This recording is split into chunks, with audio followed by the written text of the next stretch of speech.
Hello viewers, আসসালামু আলাইকুম। Mukta's kitchen YouTube চ্যানেলের পক্ষ থেকে সবাইকে স্বাগতম। আজকে আবার নতুন একটি রেসিপি নিয়ে আসলাম আপনাদের সাথে শেয়ার করার জন্য। আজকে রান্না করে দেখাবো নারকেল বাটা দিয়ে বাইম মাছ ভুনা। এই বাইম মাছ রান্না করাটা ভীষণ সহজ, আর নারকেল বাটা দিয়ে বাইম মাছ ভুনা খেতে অসম্ভব মজা হয়। তাহলে চলুন নারকেল দিয়ে বাইম মাছ ভুনা রান্নাটা দেখে নেই। ভিডিওটি শুরু করার আগে ভিডিওটিতে একটি লাইক দিয়ে দিবেন, আর আমার চ্যানেলটি সাবস্ক্রাইব করে আমার পাশেই থাকবেন। আমি এখানে প্রায় 1 কেজির একটু বেশি বাইম মাছ নিয়েছি। আমি এখানে ছোট মাছটা দিয়ে আজকে রেসিপি করে নিচ্ছি। আপনারা চাইলে বড় বাইম মাছটা দিয়ে এই রেসিপিটা করে নিতে পারেন। আমি এই বাইম মাছগুলো একটু শিলপাটায় থেতলে নিয়েছি, তা না হলে এই মাছগুলো রান্নার পর শক্ত হয়ে যায় আর খেতেও ভালো লাগে না। প্রথমে চুলায় একটি আমি প্যান বসিয়ে 1 কাপ সয়াবিন তেল দিয়ে দিলাম। তেলটা গরম করে ফোড়নের জন্য দিয়ে দিচ্ছি কালো জিরা আর গোটা জিরা, আর দিয়ে দিচ্ছি 2টো তেজপাতা। কালো জিরা আর গোটা জিরা আর তেজপাতা দুটো তেলের উপরে একটু ভেজে দিয়ে দিচ্ছি 1 কাপ পেঁয়াজ কুচি। পেঁয়াজ কুচিটা একটু সামান্য ভেজে নিব। এই পেঁয়াজ কুচিটা বেশি ভাজবো না। পেঁয়াজ কুচিটা সামান্য ভেজে এর মধ্যে দিয়ে দিচ্ছি 7-8টা কাঁচামরিচ। কাঁচামরিচগুলো দেওয়ার পরে এখন পেঁয়াজটা আর কাঁচামরিচগুলো তেলের উপরে খুব ভালো করে ভেজে নিব। পেঁয়াজ মরিচ ভেজে এখন দিয়ে দিচ্ছি স্বাদ মতো লবণ, দিয়ে দিচ্ছি 1.5 চামচ রসুন বাটা, 1 চামচ জিরা বাটা, 1 চামচ আদা বাটা। এখন সব বাটা মশলার উপকরণগুলো ভালো করে তেলে ভেজে নিচ্ছি, যাতে আদা রসুন জিরার কাঁচা ঘ্রাণটা চলে যায়।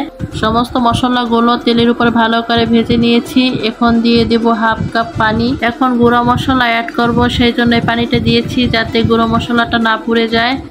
এখন এর মধ্যে দিয়ে দিচ্ছি 1 চামচ হলুদের গুঁড়া, 1 চামচ ধনিয়ার গুঁড়া, আর দিচ্ছি 1.5 চামচ মরিচের গুঁড়া। এখন সমস্ত গুঁড়ো মশলাগুলো ভালো করে মিশিয়ে নিব। এখন সমস্ত গুঁড়ো মশলাগুলো মিশিয়ে ভালো করে কষিয়ে নিতে হবে। মিডিয়াম আঁচে আমি মশলাগুলো ভালো করে কষিয়ে নিয়েছি। সব মশলাগুলো ভালো করে অনবরত নেড়েচেড়ে কষিয়ে নিয়ে এ পর্যায়ে দিয়ে দিচ্ছি 1 কাপ নারকেল বাটা। আমি এখানে একটা নারকেলের অর্ধেকের একটু কম নিয়েছি, আর আমি এই নারকেলটা পাটায় বেটে নিয়েছি। আপনারা চাইলে ব্লেন্ডারে ব্লেন্ড করে নিতে পারেন। আমি এখন নারকেলটা একটু মশলার সাথে মিশিয়ে সামান্য পানি দিয়ে দিচ্ছি। এ পর্যায়ে চুলার আঁচটা মিডিয়াম রেখে নারকেলটা খুব ভালো করে কষিয়ে নিতে হবে। আর এই নারকেলটা ভালো করে কষিয়ে নিতে হবে এই জন্য, কারণ এই বাইম মাছ রান্নার আজকের মূল উপকরণই হচ্ছে এই নারকেল বাটাটা। এই নারকেল বাটাটা আপনারা যত ভালো করে কষাবেন, এই নারকেল থেকে সুন্দর একটা ঘ্রাণ আসবে, আর মাছটা খেতেও তত টেস্টি লাগবে। আমি মশলার সাথে এই নারকেলটা খুব ভালো করে কষিয়ে নিয়েছি। এখন এর মধ্যে দিয়ে দেব বাইম মাছগুলো। বাইম মাছগুলো দেওয়ার পরে আমি নারকেল আর মশলার সাথে মাছগুলো ভালো করে মিশিয়ে নেব। আমি নারকেল আর মশলার সাথে মাছগুলো ভালো করে মিশিয়ে নিচ্ছি। এখন এই নারকেল আর মশলার সাথে মাছগুলো ভালো করে কষিয়ে নেব। তবে আমি আবারও বলছি, এই বাইম মাছগুলো শিলপাটা একটু থেতলে নিতে হবে, তা না হলে এই মাছটা রান্নার পর শক্ত হয়ে যায় আর খেতেও ভালো লাগে না।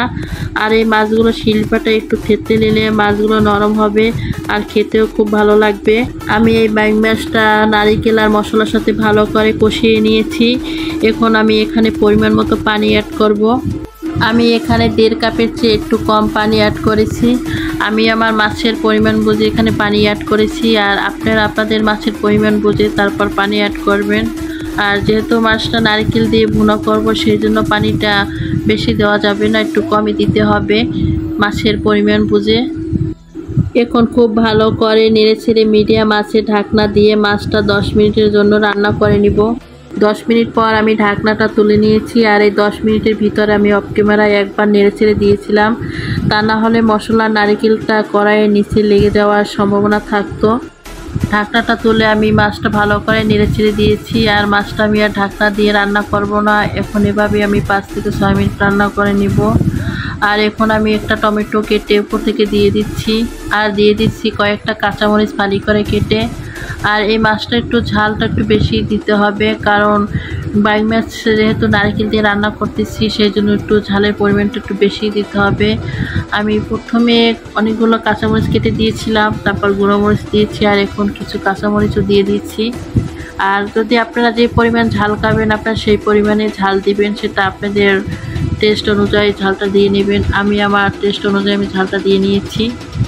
আর এ পর্যায়ে জালটা মিডিয়াম আঁচেই রাখতে হবে, জালটা বেশি বাড়ানো যাবে না, কারণ এখন রান্নার শেষের দিকে।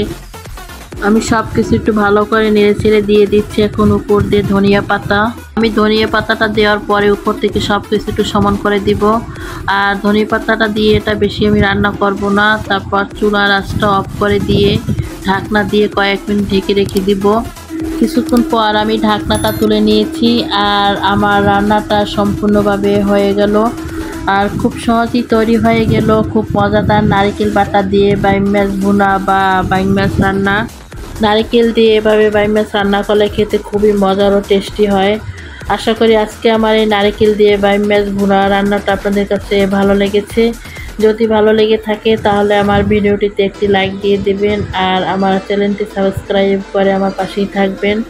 আর পাশে থাকা বেল আইকনটি অন করে রাখবেন, যাতে এমন আমি সহজ ও মজার রেসিপি আপলোড দেওয়ার সাথে সাথে ভিডিওটি দেখার জন্য আপনাদের কাছে নোটিফিকেশন চলে যায়। আজকে এ পর্যন্তই। সবাই ভালো থাকবেন, সুস্থ থাকবেন। আল্লাহ হাফেজ।